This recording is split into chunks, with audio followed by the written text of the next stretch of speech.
মানে অপরাধ এটা এই বয়ান উৎপাদন করে আমাকে মাঠে মারার জন্য রেডি করতেছে নাকি মাহাদি আমিন?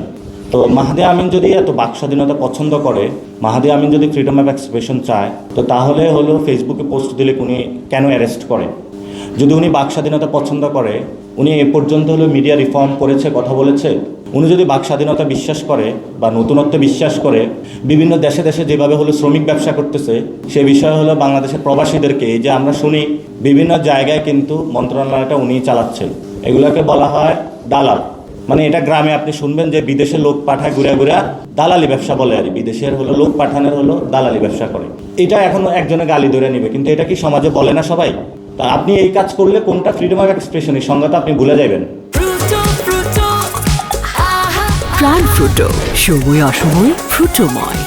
আমি কাকে গালি দিয়েছি ওই স্পষ্ট একটা গালি উল্লেখ করার আমি কার, নাকি বাপ ধরে গালি দিয়েছি, মা ধরে গালি দিয়েছি, নাকি ওনাকে ধরে গালি দিয়েছি, এরকম একটা শব্দকে উল্লেখ করবেন। আমি বলেছি স্পষ্ট, আমি বলছি প্রতারণা শব্দ উল্লেখ করেছি। আমি মনে করি যে সংস্কার আপনি মানুষকে আশ্বাস দিয়েছেন, সেটা বাস্তবায়ন করছেন না, এটা প্রতারণা। আপনি মুনাফিকরা সামনে একটা বলতো, কাজ আর একটা করতো। আমি সেই জায়গায় বলেছি, আপনি যখন একটা কথা বলবেন বাস্তবায়ন না করবেন, সেটা হলো মুনাফিকি চরিত্রের বহিঃপ্রকাশ।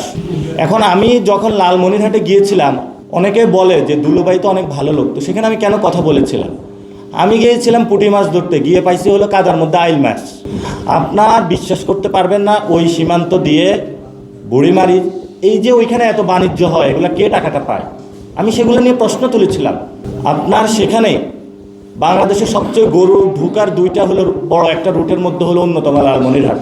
হাতিবান্ধা ওই দিক দিয়ে যে গরু ঢুকে, গরু যে ঢুকে বানের মতন, এই গরুর টাকাগুলো কে পায়? বাংলাদেশে তো সবাই ভদ্রতার মুখোশ পরে থাকে, যখন একটু সরানো হয় তখন হলো ওগুলা থেকে বিশ্রী জিনিস বের হওয়া শুরু করে।